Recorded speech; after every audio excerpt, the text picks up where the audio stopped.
परमात्मा कबीर परमेश्वर जी कहते थे, कहा करते थे कि हे बोली आत्मा, तो कहाँ सुख तलाश कर रही है? 21 ब्रह्मांड में कोई सुखी नहीं। ब्रह्मांड 21 आग लगी है और कृत्रिम बाजी सभी ठगी है। घर घर में आग लगी है, किसी का शांति रही नहीं। क्यों? क्योंकि हम भक्तिहीन हो गए और सभी धन कमाने के लिए प्रत्येक नीचे से निम्न सत्र का भी कार्य करने के लिए उद्धत हो जाता है प्राणी, फिर भी सेठ नहीं बनता। क्योंकि ये तरीका धनवान बनने का नहीं है। धनवान बनाकर भगवान की रजा से हम अपने तरीके से धनवान बनना चाहते हैं, कोई मिलावट करके, कोई रिश्वत लेके, कोई चोरी करके, कोई डाके मार के, कभी भी जीव उभर नहीं सकता, दूना ब्रेक डाउन होगा। अब कारण क्या है कि जो आपके प्रारब्ध में लिख दिया आपके पूर्व संस्कार से, वो चेंज नहीं हो सकता।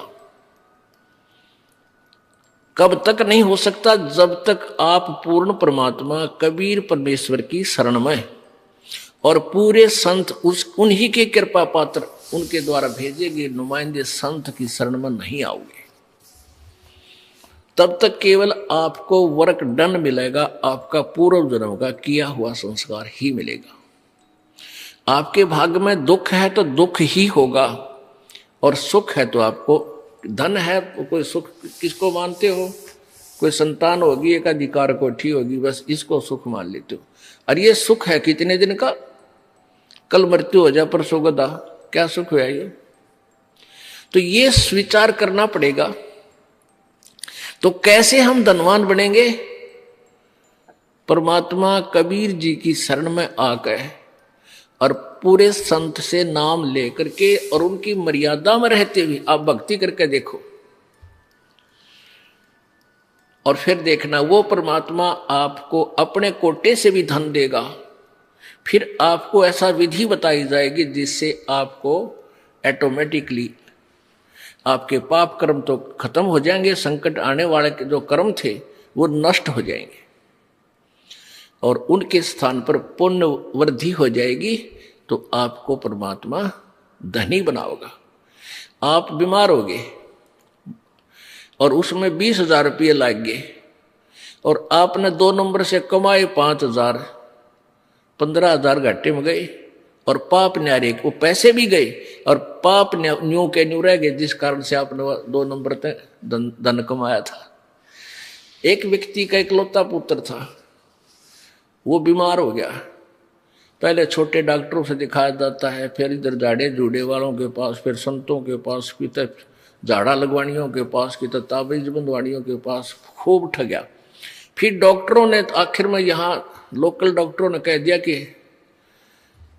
मेडिकल में चेक कराओ। वहाँ चेक कराया उसने, उन्होंने बता दिया कि इसके दोनों किडनी खराब हो गए और पीजीआई दिल्ली भेज दिया, ऑल इंडिया दिल्ली भेज दिया। वहां किसी रिश्तेदार से गुर्दा गर्दा लिया, पैसे पूसे लगे, यानी 3.5 लाख रुपए में वो किडनी चेंज होगी। लड़का स्वस्थ हो गया, खुशी मनाई, कोई बात नहीं। वो व्यक्ति ये दास को बता रहा था कि जो आप कथा कर सत्संग करते हो ये मेरे ऊपर पूरी लागू हुई। उसने क्या बताया कि मैं बहुत निकम्मा आदमी था, मैं बहुत जुल्म किया करता था, अब मुझे दिखाई दिए हैं आपके सत्संग के बाद, आंखें खुल गई, मैंने कितने पाप करे थे। अब क्या हुआ कि उसने 6 महीने के बाद वो लड़का बस एक्सीडेंट में, दुर्घटना में मारा गया। इकलौता पुत्र हो गया नाश, जिसके लिए वो धन कमावा था, मेरा बेटा सुखी रहेगा, कोठी बना दूंगा, उसके लिए कार लूंगा, वो बेटा ही ना रहा। और जिस विधि से उसने धन कमाना चाहा था वह पाप न्यू के न्यू रह गए। ये गधा बनेगा, किसी का बैल बनेगा, वो पूरे करेगा जिसके उसने जो ठगे थे, वो दुख बहुत भारी बन जाओगे। उसने बताया था कि मेरा जो धंधा था कैसेटों का था, पर हर में शुरू में एक कैसेट 40 थी, जो 32 रुपए की कैसेट मिला करती है, 10 भी लाया करता, आज से 20 वर्ष पहले 32 रुपए की। और ऊपर मार्का होता सोनी का और माल होता उसमें डुप्लीकेट, वो रिफल। कहता वो काम करा करता मैं। मुझे वो कैसेट इंक्लूडिंग उसके कवर और रिफल के थोक के बात ले आता 2 रुपए में पड़ा करती है, और मैं 32 रुपए लिया करता। 30 रुपए, 32 रुपए, 35 रुपए, जिसा जैसा दाव लग गया। और कुछ ही दिनों में मेरे पास खूब पैसा हो गया। अब मैंने एस्टिमेट लगाया कि 2.5 लाख रुपये कमाए थे मैंने 5 साल में, और 1 महीने के अंदर 3.5 महीने, 1.5 महीने के अंदर 3.5 लाख रुपए मेरे बर्बाद हो गए, कर्जा और हो गया। और इस दास ने बताया कि ये पाप तेरे ऊपर न्यू के न्यू रह गए, ये भोगने बेटा बाकी है, पैसा रहा नहीं। फिर उस प्यारी आत्मा ने उपदेश लिया, अपना कल्याण करवाया कि परमात्मा कबीर जी की शरण माने से ठीक आपसे पहले जो हुआ सो हुआ, पर आगे गलती मत करना, आपके पाप नाश हो जाएंगे। जब ही सतनाम हृदय धरो, भयो पाप को नाश, जैसे चिंगारी अग्नि की पड़ी पुराने घासे। अब परमात्मा क्या बताना चाहते हैं, यदि तुमने धनी भी बनना है तो भी मेरी शरण में आओ, कबीर जी कहते हैं, फिर तुम्हें यहां का धन भी दूंगा। जैसे विभीषण जी ने और मंदोदरी जी ने, कबीर परमेश्वर जब मुनिंदर नाम से आए हुए थे, उनके उपदेशों को ग्रहण किया था। उन्होंने उस कबीर परमेश्वर यानी मुनिंदर जी रूप में आए, त्रेता युग में परमेश्वर से उपदेश लिया था और भक्ति की थी, जैसा उन्होंने बताया, मर्यादा में रहे थे। जिस लंका को रावण ने घोर तपस्याएं करके प्राप्त किया था, वो लंका श्री शिव जी की साधना करके सिद्धि रिद्धि प्राप्त की थी। उस लंका को रावण नहीं रख सका, वो विभीषण को मिली। उस कबीर परमेश्वर के उपासक विभीषण वहां का राजा बनाया प्रभु ने। कहते हैं जय तुझे राजपाट भी चाहिए, अमरा धर ले ध्यान, ये बकवाद छोड़ दे। परमात्मा कहते मनहु मनोरथ छोड़ दे, तेरा किया ना हो, और जब पानी में घी निकले तो लूखा खावा ना कोई नहीं खावा लूखा, जाए पानी में बिलोए तो घी निकलता होता है। इन बकवाद्या तो सुख होता हो या धनी होता हो, कोई ना करके खावे। एक चोर था, वो चोरी करता था। एक भक्त किसान था। परमेश्वर कबीर जी आते रहते हैं रूपांतर करके। एक जीवन तो वो अपना वैसे जीते हैं, और समय समय कहीं कहीं प्रगट होकर 10-20 वर्ष कहीं रह गए, 10-20 वर्ष कहीं रह गए, अपनी प्यारी आत्माओं को फिर से भक्ति से सैचुरेट करते रहते। तो वो रूपांतर करके प्रभु आए हुए थे, गुरु रूप में, संत रूप में विराजमान थे। उनका शिष्य था एक किसान। जब उसने उपदेश लिया ही था, कुछ दिन के बाद वो बहुत निर्धन था। उसके पास एक ही बैल था खेती करने के लिए, और उस बैल को उस चोर ने चुरा लिया, एक चोर ने। अब चोर ने वो मान लिए 100 रुपये का बैल था, बेच उसने तो जितने पैसे मिल जाए उतने ठीक, कौन सा मोल ला रखा था, और बेच दिया 30-35 का, और खाए पिए मौज उड़ाई। पुराने समय की बात है। अब उसमें 100 रुपये का आज 10,000 का बैल, इतनी तुलना समझ लो। अब उसने फिर, क्योंकि चोर ने तो कमाए थे, खा पी फुर्रोए, फिर भूखा मरा, फिर चला चोरी करने के लिए। घूमता घूमता उसी साइड चला गया। उसने देखा, ऐसे झांक के उसी पहले वाले जिसका एक बैल चुरा के ले गया था, उसने देखा ऊपर से झांक के उसके 2 बैल, बहुत सुंदर मजबूत तगड़े तगड़े 2 बैल थे। उस चोर ने उसके 2 और चुरा लिए, उसी के 2 और चुरा के चला गया। उसने ये सोचा कि ये आदमी हाउला भी ना करता, ना कि तब पुलिस रिपोर्ट करता, ये सीधा सा आदमी है, इसके के चुरा ले। अब उसने वो भी साल 2 वर्ष में खा पी कर बर्बाद किए। फिर वो उसी क्षेत्र में आ रहा था, उन्हें सोचा उसका तो नाश हो लिया होगा, उसके पास तो होगा ही नहीं। फिर भी किसी और के चोरी करने के लिए चला, रास्ते में वही घर पड़ा था। फिर झांक कर देखा उसने, क्या देखा कि उसमें 4 बैल थे। 4 बैल एक तगड़े तगड़े खगड़ जैसे। अब उस चोर ने तो पेट पकड़ दिया, तेरा गजब हुई हो, मैं इसके 3 बैल चुरा ले गया, मेरा तो नाश हो गया, मेरे पास तो चवन्नी नहीं, इसके 4 बैल आ गए। भाई इस आदमी से तो पूछना चाहिए के जादू जंत्र जाना है ऐसा। तब उसने क्या किया, वो किसान, गर्मियों के दिन थे, किसान बाहर सो रहा था अपने आंगन में, बैल साइड में बंधे हुए थे। उस चोर ने वो किसान उठाया। किसान कहने लगा, भाई कौन है तू, मुझे सोने। वो बोला मैं चोर हूं। किसान बोला, भाई मुझे सोने दे, सारा दिन खेत में काम किया, नींद आवे है, तू अपना काम करे और मुझे निंद्रा लेने दे। तू कर ले अपना काम, चोर है तो कर चोरी, तेरा काम चोरी करना है, मुझे डिस्टर्ब मत करे। अब वो चोर कहता है, भले मानस हुआ चोरी है तो ना होती मेरे भाई भी, या चोरी ना हो रही मेरे से, एक बार उठ मेरा भाई। उसके पैर पकड़े, माथा टेक कर, तो खड़ा हो, एक बार उठ लिया। क्या बात भाई भगत जी बता। और चोर कहने लगा, भाई एक बात बता, मन मार दिए थे छोड़िए भाई, साची बताऊंगा आज। तेरा मैं चोर हूं, तेरा पहला बैल भी मैं चुरा के ले गया था, और तेरे 2 बैल बंदे पाए, और वो 2 भी मैं चुरा ले गया। आज तेरे 4 बैल है, मेरा नाश हो लिया नो का नो। बालक भी बीमार, किसी का कुछ हो रहा, हर पैसा मेरे पास नहीं। भाई ये क्या कारण है, ये कौन सा जंतर मंत्र तेरे पास है, मुझे भी बता दे। किसान बोला, भाई जंतर मंत्र तेरे पर हो को ना, तेरी आदत बिगड़ेगी, क्यों चोरी करके जो खा लेगा उस पर काम ना बने। नो बोला, भाई मैं कति काम जो तू कहेगा मैं वह कर लूंगा। तो उसने कहा, भले मानस, भले पुरुष, यदि चोरी करके 2 नंबर तक कोई सेठ हो तो फिर कौन करके खावे, सारे चोरी करने लग जावे। आप भाई एक शर्त है, आप हमारे गुरु जी के पास चलो, उपदेश ले लो और ये बुराई छोड़ दो।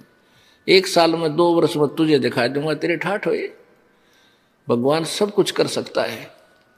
वो कहने लगा, भाई जैसे तू कहेगा मैं ऐसे कर लूंगा। अगले दिन काम छोड़ दिया उस किसान ने, खेत नहीं जोता। उस दिन उसको नवाया धोवाया, खाना खा और चल सतगुरु के पास चलेंगे। उसने सारी बता दी। तो सतगुरु जी के सामने जाके अब संत जी कहने लगे, बेटा तेरा सौभाग्य है, तेरे एक भी बात समझ में आ गई, कोई बात नहीं। फिर वो ज्ञान सुना, रोने लग गया। वो चोर के है, भगवान मन तो घने पाप कर दिए इस पापी के, तो कभी ये पाप भी समाप्त हो जाओगे।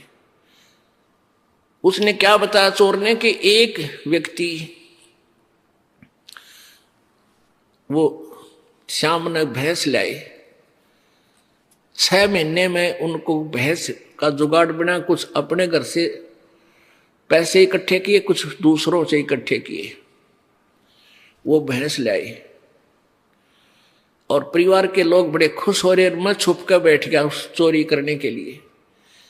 वो बच्चे कह रहे थे माता पिता से कि बहुत दिनों में दूध हुआ है, मेरी दही रखना, मैं मक्खन खाऊंगा, मैं ऐसे करूंगा। और बड़े खुशी मना रहे। रात में मैं चोरी कर ले गया उसको। अब क्या बीती होगी उन परिवार के सदस्यों के साथ, तो सुबह हाहाकार मची होगी। तो ये पाप परमात्मा मेरे कट जाएंगे। प्रभु बोले, गुरुदेव बोले, बेटा ठीक है, अनजाने में ये प्राणी ना जाने कितनी गलतियां कर देता है, पर उपदेश ले, आज के बाद पाप मत करिए, नहीं फिर अक्षमा नहीं होगा। दोनों कान पकड़ दिए जी, फिर चोरी नहीं करूंगा। फिर उसने कहा, जा उपदेश ले और भक्ति कर बेटा, देख रंग भगवान के कुछ दिनों में। अब उसके बच्चे बीमार थे, उधर से चोरी करके ले जा, उन बच्चा में लाग जा। एक आंधा हो रहा है कि टांग टूट पैरालिसिस हो रहा, इतना बुरा हाल उसका। उन बच्चा ने लिया ठा के साया ने, एक गुरु जी उपदेश दे दो, इन पर दया करो। वो नाम लिया, धीरे धीरे बगैर ही औषधि के मालिक के आशीर्वाद तो बालक भी ठीक होने लगे। अब उस किसान ने कहा कि ले भाई ये एक बैल तू और ले जा और अपना कमा ले, धंधा करके खा भाई। वो कहने लगा भाई बैल तो मैं ले जाऊंगा तेरा एक, पर तेरे पैसे दूंगा सारे, पहले वाले बैलों के भी और इसके भी। किसान बोला भाई वह तले तेरी मौज है, बाकी मैंने तेरे पैसे की कती आवश्यकता नहीं। तो उसने क्या किया, अपना धंधा करना शुरू किया। 2-3 वर्ष के बाद उसका खूब ठीक गुजारा हो गया। तो 3 बैलों के पैसे, 4 बैलों के पैसे लेकर उस किसान के पास आया। कहने लगा भाई तेरा भला हो, आपने मुझे बहुत ही अच्छा मार्ग दिखा दिया और ये पैसे ले तेरे सारे। उससे किसान बोला भाई मेरे को पैसे मेरे परमात्मा ने दे दिए थे, 4 बैल बांध दिए मेरे।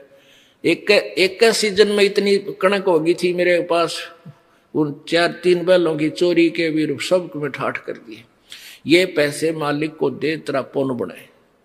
वो दान करवाए दाता के पास, गुरुदेव के पास जाकर। तो पुण्यात्माओं, हम परमात्मा की परिभाषा से बहुत दूर हैं, परिचित भी नहीं है। इसलिए हम पाप पे पाप करते जा रहे हैं, दूने दुखी हो रहे हैं। और पैसे की होड़ लगी, 2 नंबर के काम थे, किसी तरह भी पैसा हो, पैसा ही पैसा दिखाई देता है संदेह प्राणी में। और पैसा भी परमात्मा बिना आपके पास आ नहीं सकता, दूना दुखी होगा। तो यहां परमात्मा हमें बताना चाहते हैं कि सुख तो यहां है ही नहीं, लेकिन निर्धन ये सोचता है ये धनवान सुखी होंगे, मेरे पास माया आ जाए। माया आए पाछे देखियो आप किसे सुखी होगे, दूने दुखी। पूछो मत, इन सेठा ने पूछ लो क्या हालत से उनकी, क्योंकि माया एक बार आई ना और आदमी का मस्ती छाई ना, पहले तो भगवान से दूर करेगी। क्योंकि हम इस झूठे सुख को सुख मान लेते हैं, धन हो जा, एक कार कोठी हो जा, 10 आदमी सलूट करनी हो जा, बस फिर तो टीटी पाक जाए। और परमात्मा कहते हैं यहाँ तो पृथ्वीपति, पूरी पृथ्वी का राजा, चक्रवर्ती राजा चकवा, वो भी सुखी नहीं भाई। देवराज इंद्र का राजा भी सुखी नहीं। क्या बताते हैं भाई, सुरपति दुखिया भूपति दुखिया, ये रंक दुखी बपरीती हो। सुरपति दुखिया भूपति दुखिया, रंक दुखी बपरीती हो। कहे कबीर और सब दुखिया, एक संत सुखी मन जीती हो।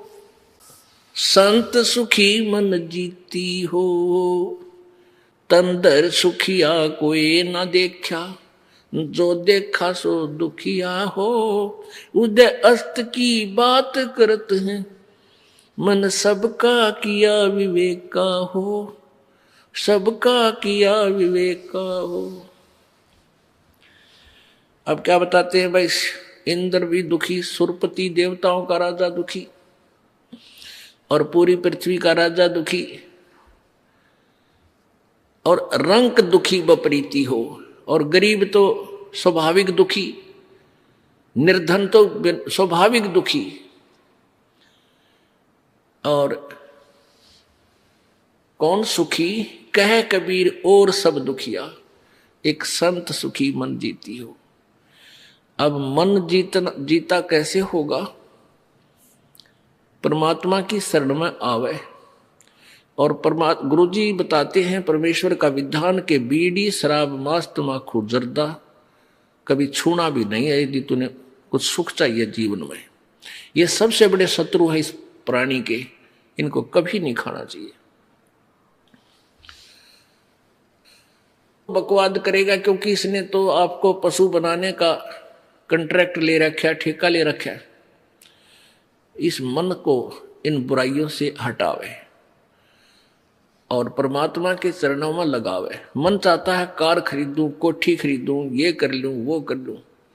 अब मन के खरीद सोचने से और कहने से कुछ नहीं होगा, परमात्मा में समर्पण कर दे भगवान में कि हे प्रभु जैसे भी आपने इस दास का हित लगाए उतना ही देना, अधिक नहीं।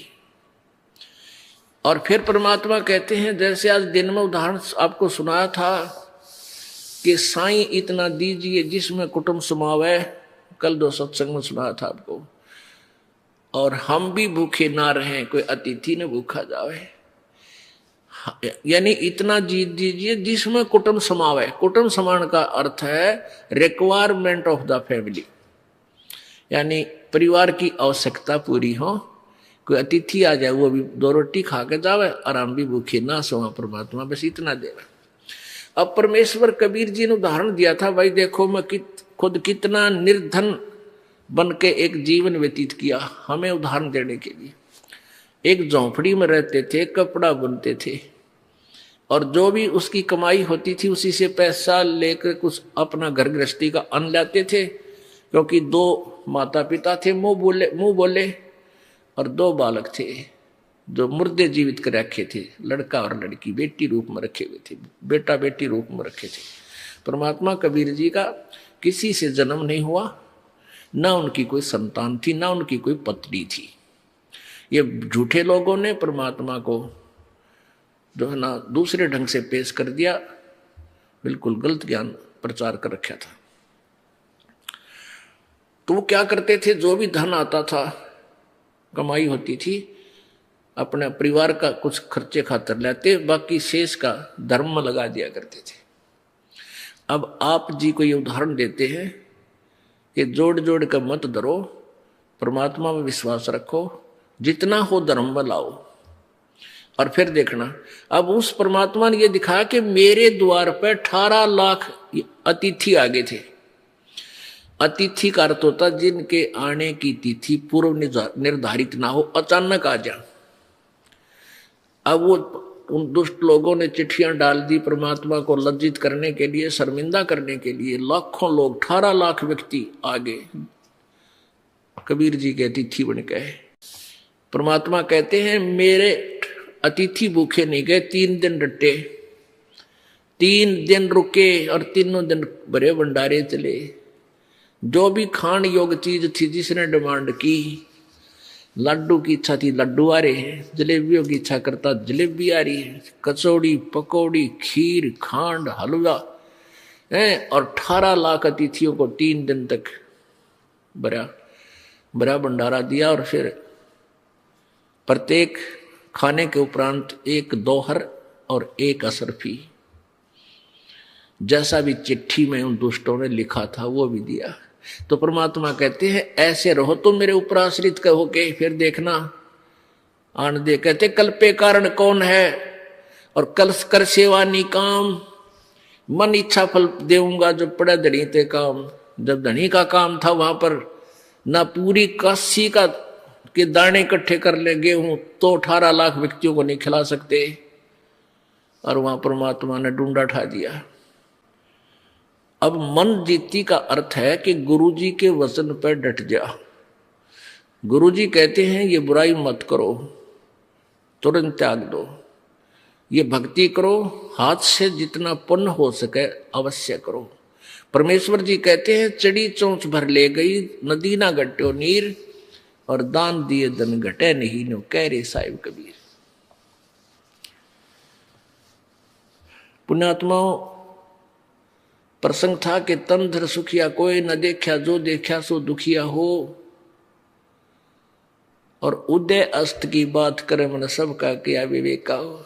जो चक्रवर्ती राजा उदय अस्त, जिसके राज्य में सूर्य अस्त ही नहीं होता, उदय जहां होता है और अस्त जहां होता है, यानी पूरी पृथ्वी का शासन जिसके पास है, वो इंसान भी कभी सुखी नहीं हो सकता जो भक्त नहीं है। जो सच्चा भक्त नहीं है, सच भक्ति नहीं कर रहा है, पूरे संत की शरण में नहीं है, तो फिर कहां सुख है। तो परमात्मा कहते हैं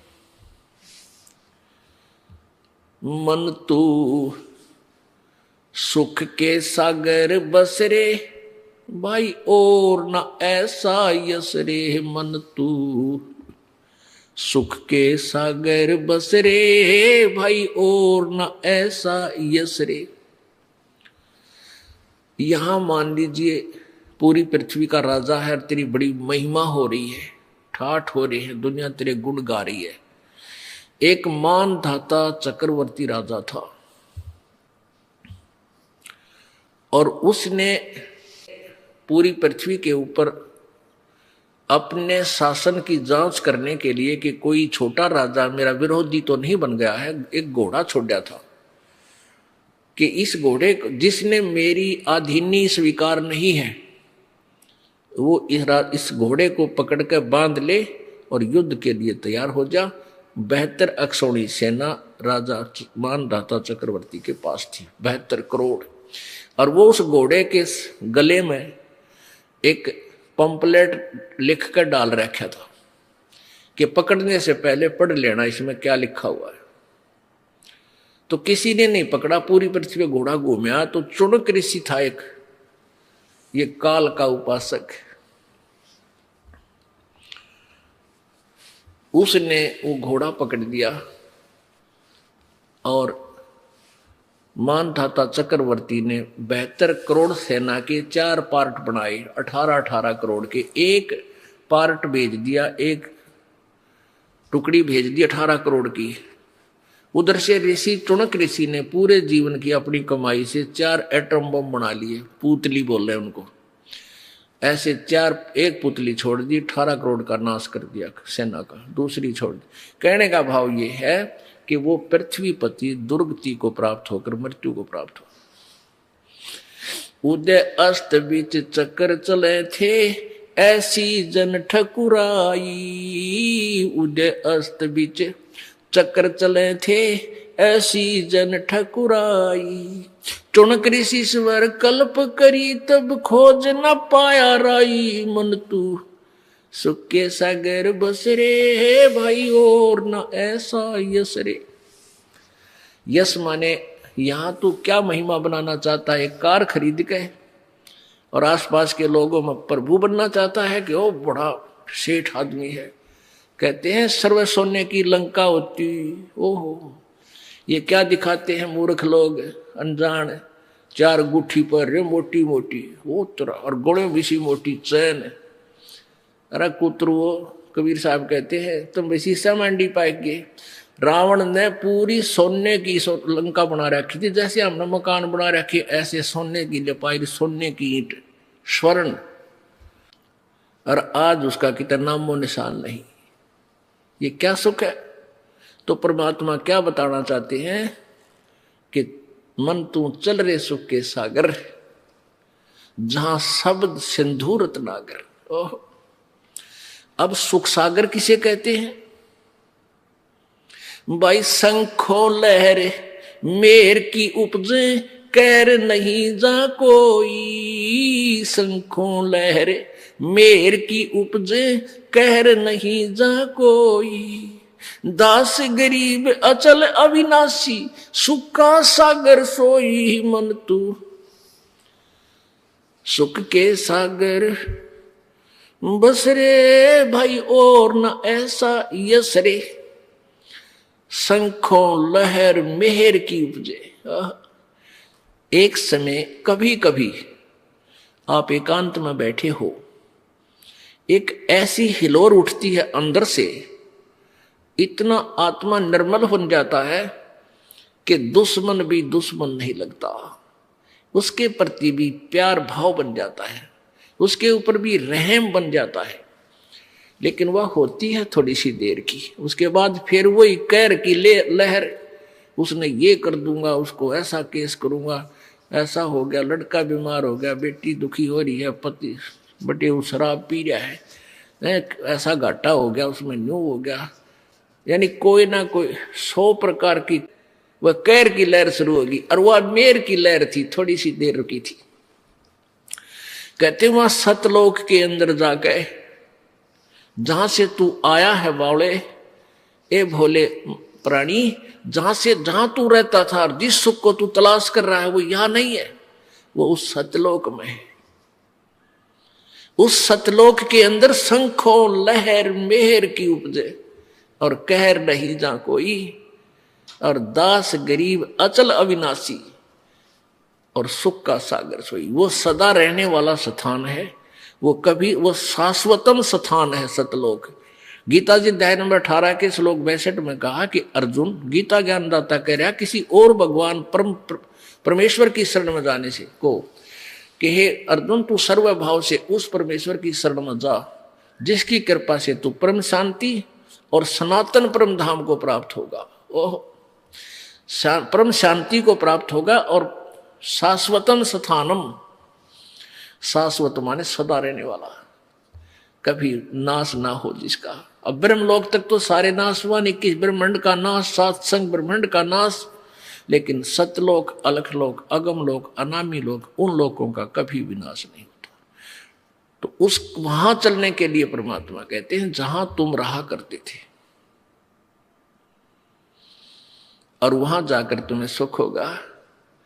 वह ना तो जाड़ पड़वाणी कि बुढ़ापा नहीं आवे, ना आंख बनवाणी, ना बीपी आई हो, ना लो हो। ये 5 तत्व का पुतला नहीं है वहां पर। वहां तो एक नूरी शरीर है, एक तत्व का, असनाविरम शुक्रम अकायम। ओह, वहां परमेश्वर का भी शरीर ऐसा ही है, नूर का है, अपना भी नूर का है। अब जैसे ये पारखी है कबीर पंथ में, पारखी बने हुए हैं कबीर साहिब के पंथ में, कबीर जी का नाम लेकर पंथ चलाते हैं और पारखी नाम रख रखे है, पारख सिद्धांत। वो कहते हैं कि परमात्मा कोई नहीं है, ये जीव ही भगवान है, यही प्रभु है, जीव खुद ही सृष्टा है। अब पुण्य आत्माओं, आत्मा, और फिर नाम रखा परमात्मा। परमात्मा शब्द क्यों बोलते हो फिर तुम? यानी कोई श्रेष्ठ आत्मा भी है, जो सबसे श्रेष्ठ आत्मा है, हमसे उत्कृष्ट आत्मा है, वो हमारा स्वामी है। एक आत्मा और परमात्मा।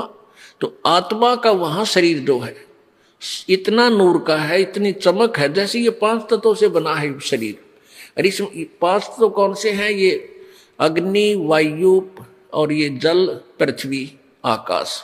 और इसमें कोई सा नहीं दिखता, नजर आओ आपने कितना नहीं। इसी प्रकार वहां सतलोक के अंदर एक नूरी शरीर है, तेज, एक तेज तत्व से, और उससे इतना सुंदर शरीर बनता है, मुलायम सा, और ना वो कभी ओल्ड होता, बूढ़ा नहीं होता, सदा युवा रहता है।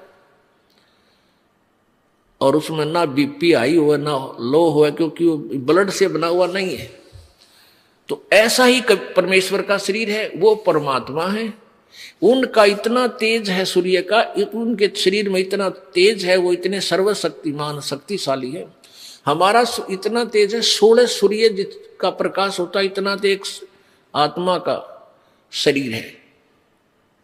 और उस परमात्मा के एक रूप में करोड़ सूर्य, करोड़ चंद्रमा मिला दे, जब सतलोक के अंदर जो प्रभु के शरीर की स्थिति है, तो भी वो प्रकाश फीका रह जावे प्रभु के उस नूर के सामने। इतना नूर, इतना सुंदर है।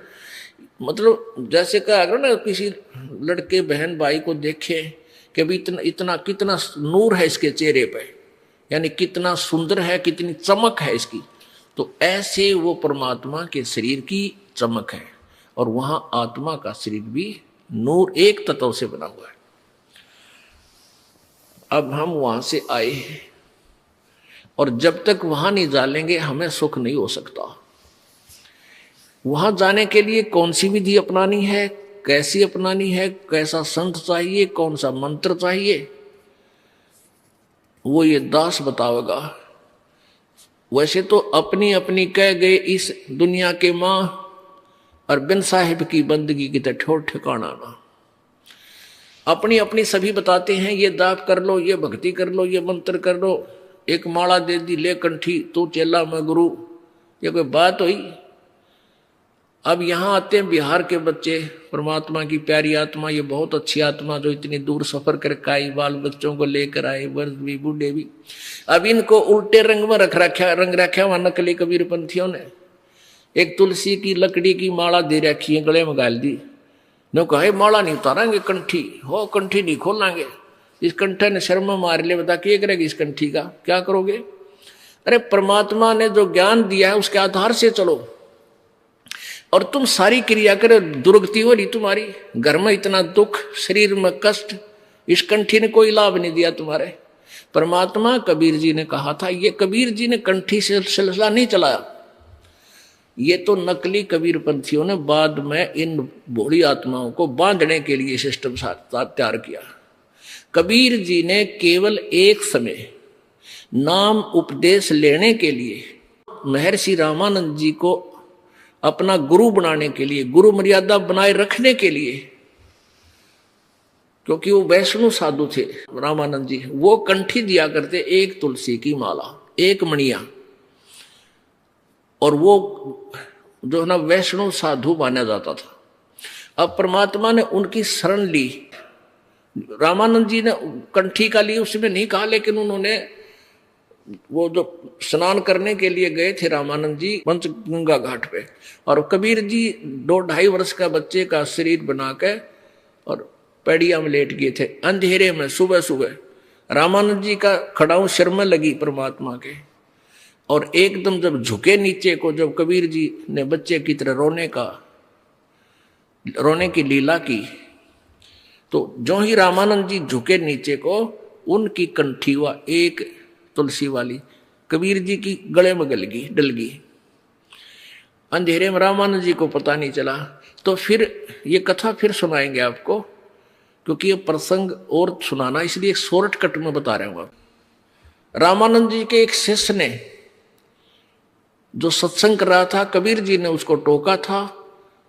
तो रामानंद जी के शिष्य ने पूछा कि तू वेद शास्त्रों के बारे में कैसे जानता है, तूने तिलक क्यों लगा रखा है, क्या तूने किसी से नाम ले रखा है? परमात्मा बोले हाँ, मैंने उसी से नाम ले रखा जिसे तूने ले रखा।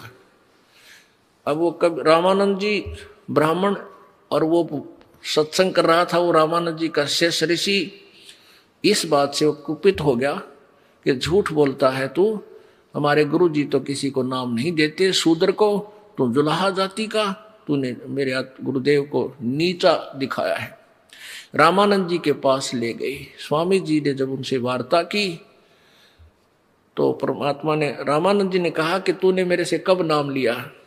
परमेश्वर ने बताया कि ऐसे ऐसे आप स्नान करने गए थे और मैं वहां लेटा हुआ था, आपकी खड़ाऊ मेरे सर में लगी थी, मैं बालक था छोटा सा, और तब आपने मुझे कहा था बेटा राम राम बोल, और ये कंठी आपने मेरे गले में डाल दी थी, और डली थी वैसे कुदरती झुकने के कारण रामानंद की निकल गए और परमेश्वर कबीर जी के गले में डल गई थी।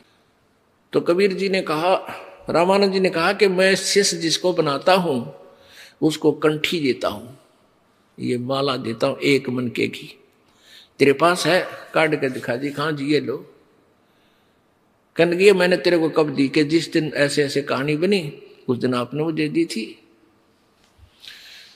तो वो परमात्मा ने केवल इसलिए वो कंठी डाली थी कि इसकी भ्रम तोड़ दूं इस रामानंद जी को। फिर रामानंद जी से चर्चा की, ज्ञान गोष्ठी हुई, फिर रामानंद जी को सतलोक दिखा परमेश्वर ने।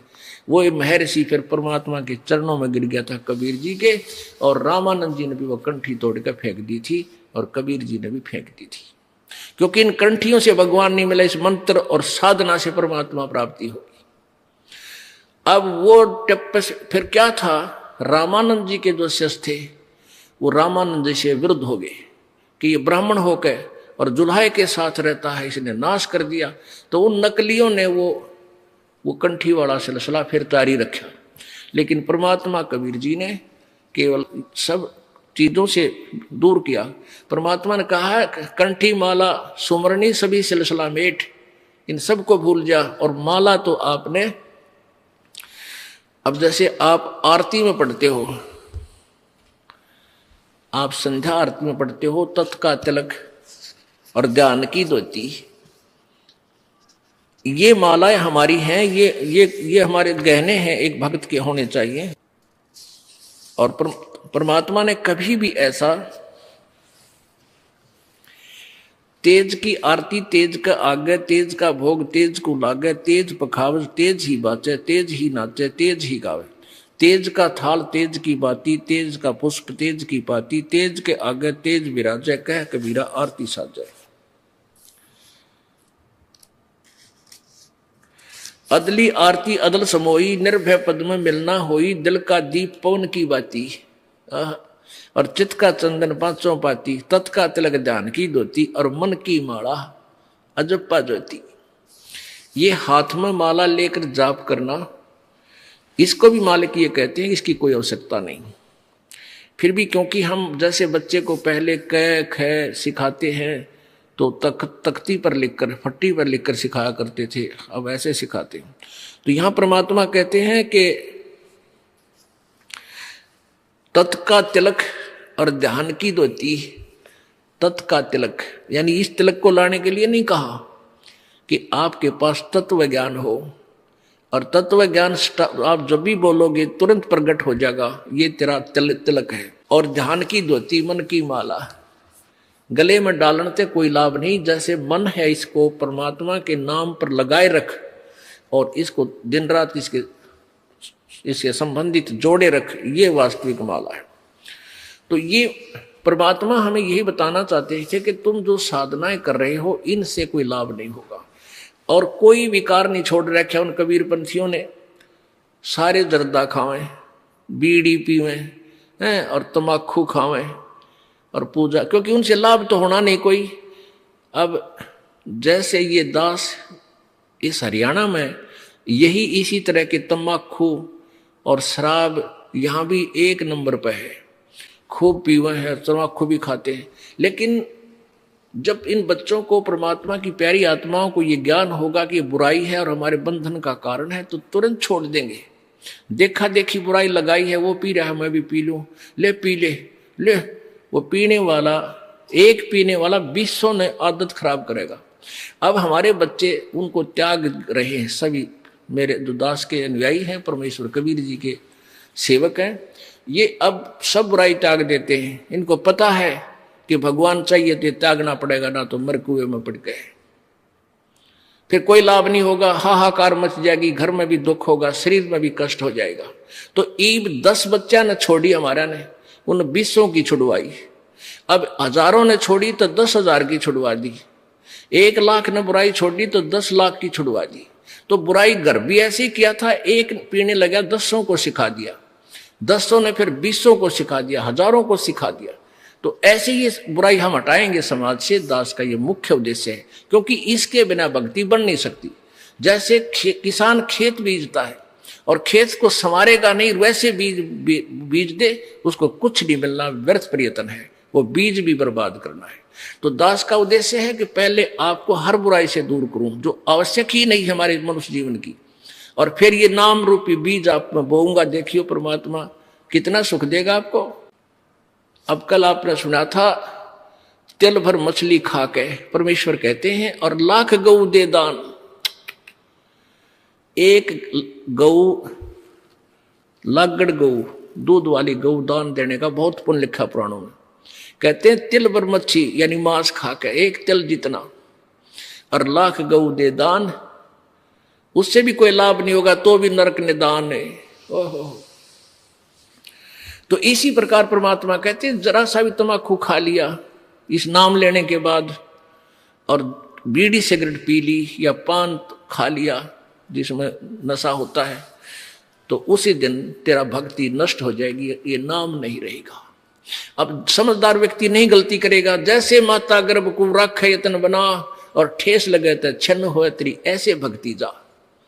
किसी बहन को 5, 7, 10 वर्ष में कोई गर्भ रहा हो, फिर वो रात में भी दुखी रहती है, चिंतित रहती है। जब वो करवट लेती है तो भी एकदम उठ के बैठ जाती है, कहीं मेरे बच्चे पर दबाव तो नहीं पड़ गया और ये खराब तो ना हो गया है, भगवान मेरा गर्भ खराब ना हो जाए। तो वो फिर उसको प्रफुल्लित कर लेती है, फिर वो बालक, वो लाल उसको प्राप्त होता है। ऐसे ही ये भक्ति है, इसको इतने जतन से रखना पड़ेगा आपने यदि परमात्मा चाहते हो। ना यहाँ आने की कोई आवश्यकता नहीं, क्यों डले ढो खाम का। और आज देखना कुछ दिनों के अंदर ये समाज सुधरेगा, आपकी हर इच्छा परमात्मा पूरी करेगा। घर का दुख मिटेगा, शरीर का कष्ट मिटेगा, जो लाखों रुपए से बिना मिटना था, तो फिर आपको कितनी शांति और कितनी खुशी होगी और कितनी उमंग से आप आओगे। पहले वो बीमारी पर पैसा लगाते थे, फिर दान में खर्चोगे और दान से आपको पुण्य होगा। कहते हैं धर्म तो दसके नहीं, दसके तीनों लोग, और खैर आए तुम्हें खैर है, कीजिए तुम भोग। अब हमने ये साधना करके, क्यों करते हैं साधना? कि हम सुख सागर प्राप्त करें, हम सतलोक में चले। हम कहां से आए थे और क्यों फंसे काल के जाल में? आप जी को अब एक सृष्टि रचना सुनाना चाहेगा ये दास, जो परमेश्वर पूर्ण ब्रह्म कबीर परमेश्वर जी ने अपने द्वारा रची हुई सृष्टि को स्वयं ही आकर बताया है। क्या बताया था परमात्मा ने? धर्मदास ये जग बोराना, कोई न जाने पद निर्वाणा। यही कारण मैं कथा पसारा, सबसे कहिए एक राम नियारा। यही कथा जग जीव सुनावो, सब जीवों का भरम नसाओ। भरम गए जग वेद पुराणा, आदि राम का वेद न जान्या। अब 600 वर्ष पहले परमात्मा ने ये कहा था कि धर्मदास अब तुझे मैं ब्रह्मा विष्णु महेश की उत्पत्ति बताता हूं।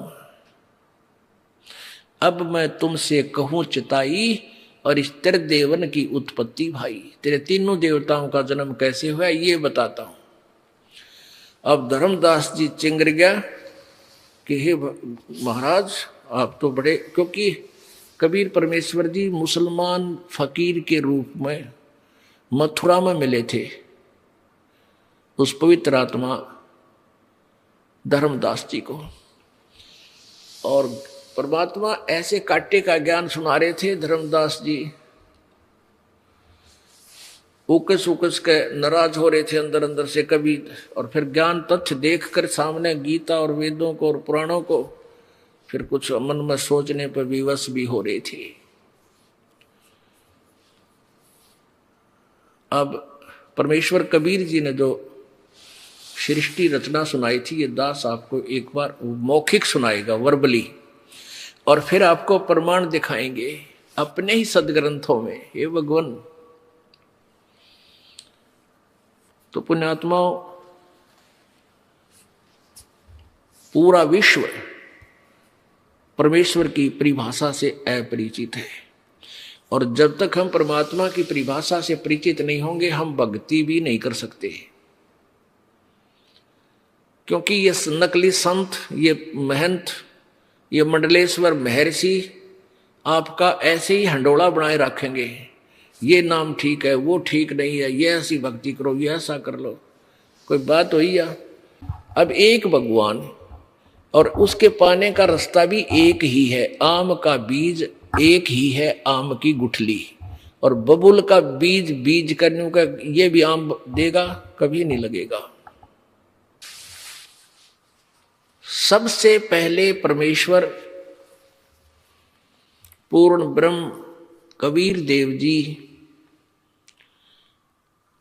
अकय लोक में रहते थे। अकय लोक, उसको अनामी लोक भी बोलते हैं। उसमें परमेश्वर अकेले थे। उस पूर्ण परमात्मा ने, कबीर जी ने अपने वचन से नीचे के 3 लोक और रचे, 3 लोकों की रचना की। वो कौन कौन से हैं? अकय लोक से नीचे वाला अगम लोक, उससे नीचे फिर अलख लोक, और लास्ट वाला सतलोक। अब वही पूर्ण परमात्मा अन्य 3 लोकों में भी स्वयं ही अन्य रूप धारण करके विराजमान हो गए। अब आपको सतलोक की रचना के विषय में जानकारी देंगे। परमेश्वर कबीर जी ने, यानी सत्य पुरुष ने, सत्य पुरुष का अर्थ होता अविनाशी परमेश्वर, अविनाशी प्रभु ने, सत्य पुरुष ने अपने एक वचन से वहां 16 द्वीप रचे, 16 द्वीप, और फिर 16 वचनों से एक एक वचन से एक एक पुत्र की उत्पत्ति की। उनमें से एक का नाम अचिंत और एक का सहजदास, जोगजीत, ऐसे ये 16 पुत्र हैं उत्पन्न किए। कुछ दिनों के बाद परमेश्वर ने अरुण सब से कहा कि तुम अपने अपने द्वीप में जाओ, वहां रहो। उसके बाद कभी सत्य पुरुष ने अपने पुत्र अचिंत से कहा कि आप सृष्टि रचना करो। अचिंत ने अपने वचन से ये अक्षर पुरुष की उत्पत्ति की, जिसको परब्रह्म बोलते हैं। अक्षर पुरुष वहां चला गया। एक मान सरोवर है जो प्रभु ने रचा था शब्द के साथ ही। उस मान सरोवर में अमृत जल है, स्नान करने के लिए अचिंत चला गया। वहां श्वासों से शरीर नहीं है हमारा, श्वासों से शरीर हो तो फिर वो गिनती में आ जाता है, अमर नहीं रहे। जैसे एक ट्यूबलेस टायर होते हैं, उसमें हवा नहीं भरनी पड़ती, रबड़ के टायर होते हैं। और एक ट्यूब वाले वो तीसरे दिन पाटे रहे, पटाखा बोलिया रहा उसमें। तो ऐसे वहां शरीर बगैर हवा, बगैर प्राणों के, बगैर श्वास के है। वो जाकर के अचिंत मानसरोवर में नहाने गया था, वहां जाकर लेट गया और मस्ती में नींद आ गई, बहुत गहरा चला गया। अब काफी समय तक बाहर नहीं आया तो परमेश्वर कबीर जी ने, सत्य पुरुष ने, उसी अमृत जल से जल लिया अपने हाथ में और अपनी वचन की शक्ति से एक अंडा बना दिया। अंडा बहुत विशाल अंडा था और उसमें एक आत्मा अपने वचन से उसके अंदर प्रवेश कर दी, अपने ही शरीर से निकालकर, आवाज वचन से बनाकर। वो अंडा, उस आत्मा उसके अंदर थी, वो अंडा नीचे चला गया, गड़गड़ गड़गड़ करता हुआ जल में छोड़ दिया। अब वो अक्षर पुरुष उसकी गड़गड़ाहट से जाग गया, निंद्रा भंग होगी। अब जैसे कोई व्यक्ति गहरी नींद सोया हो और उसको कोई जगा दे, एक बार उसको दुख होता है, क्रोध आता है, तो उस जो ही उसकी निंद्रा भंग हुई अक्षर पुरुष की, उसने देखा किसने मेरी निंद्रा भंग की। उस थोड़े से कोप से, क्रोध से अंडे की तरफ देखा, अंडा फट गया, उसमें से ये ज्योति निरंजन ब्रह्म काल निकला। आकाशवाणी की परमात्मा सत्यपुरुष ने, कबीर जी ने, कि तुम दोनों बाहर आओ। अक्षर पुरुष तो निंद्रा में था, तुझे जगाने के लिए ये सब क्रिया की, तुम दोनों बाहर आओ। दोनों बाहर आ गए और कहा तुम अचिंत के द्वीप में जाओ दोनों। वो एक द्वीप में 3 रहने लगे और बाकी एक एक द्वीप में वो 15 और थे। अब परमात्मा ने कहा अचिंत तुम सृष्टि नहीं रच सकते। परमात्मा ने इसलिए ढीला छोड़ा था, कभी बच्चे फिर बाद में बकवाद करें। अब अचिंत बैठा बैठा देख रहा, अक्षर जाकर सो गया, अक्षर पुरुष वो परब्रह्म। अब तुम कोई सृष्टि नहीं करोगे, मैं ही करूंगा। तब परमात्मा ने हम सभी आत्माओं को, जितने भी आज कुत्ता, गधा, सुअर, चींटी, हाथी, देवता, मनुष्य बने हैं, ये सब परमेश्वर कबीर जी के बच्चे हैं। उस परमेश्वर ने अपने वचन से सभी असंख्य आत्माओं की वहां उत्पत्ति करी और सबको बहुत बड़े बड़े महल वहां दिए अलग से रहने के लिए। वहां आपका परिवार था, परिवार के परिवार थे वहां पर आपके, कोई काम नहीं, सारा दिन वहां सैर सपटे, बड़े बड़े वहां पर काजू, किस्म, सेब, संतरे वो नूर के बने हुए, सदाबहार वृक्ष है वहां पे, अमृत जल है वहां पीने के लिए, दूधों की नदी बह रही है वहां पर। हम उसको छोड़ आए। कैसे छोड़ आए? अब हम वहां ठाठ से रहा करते थे, कोई दुख नहीं, किसी प्रकार की मृत्यु नहीं, कोई बुढ़ापा नहीं। अब इस ज्योति निरंजन क्षर पुरुष ने इस काल के मन में आई कि हम 3 एक लोक में, एक द्वीप में, और बाकी सभी मेरे भाई हैं, जितने भी हैं, ये सब अलग अलग द्वीप थे आपके, अलग अलग, बहुत सुंदर, और हम तीन एक द्वीप में हैं।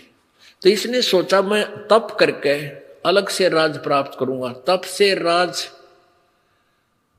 और राज मदमानम जन्म तीसरे शुक्र समानम। इसने एक पैर पर खड़ा होके तपस्या शुरू कर दी। एक पैर पर खड़ा होकर, और ये 70 युग तक तप करता रहा ऐसे। और हम क्यों फंसे इसके जाल में? हम सभी इसको ऐसे एक टांग पर खड़ा होगा और तपस्या करते हुए देखने लगे, और अंदर में इसके प्रति हमारी प्रेम भावना बन गई को देख कितना एक पैर पर खड़ा हो। वह बीमारी हमारे आज भी विद्यमान है। ये बुराई, ये बीमारी आज भी अपने लगी हुई है। जैसे हीरो और हीरोइन, ये अभिनेता और अभिनेत्री अपने पेट के लिए चटक मटक करते हैं, डांस डूंस करते हैं, अच्छा मेकअप करके और फिल्म बनाते हैं। और ये भोले प्राणी युवा बच्चे उनको देख देख कर का वो मेरा फेवरेट हीरो है, वो मेरा फेवरेट हीरो है। टट्टू के फेवरेट है, बताओ, वो नाचा कूदा अपने पेट के लिए, तुम उसके ऊपर आसक्त हो रहे हो। अब उनमें से कोई भी हीरो या हीरोइन, अभिनेता या अभिनेत्री हिसार में या बरवाला में आ जा, देख इन जवान बच्चों की वहां समूह कितना कट हो जा, कितने इकट्ठे हो जाएंगे, और नु देखेंगे वो खड़ा, वो इतनी 1 किलोमीटर दूर मंच पर वो खड़ा, वो खड़ी देख, और सारा दिन धक्के खा के वापस आ जा। बता के लिए आए उसने देख के? तो उसके ऊपर बेमतलब हम आसक्त होने की बीमारी हमारा वहां लगी थी।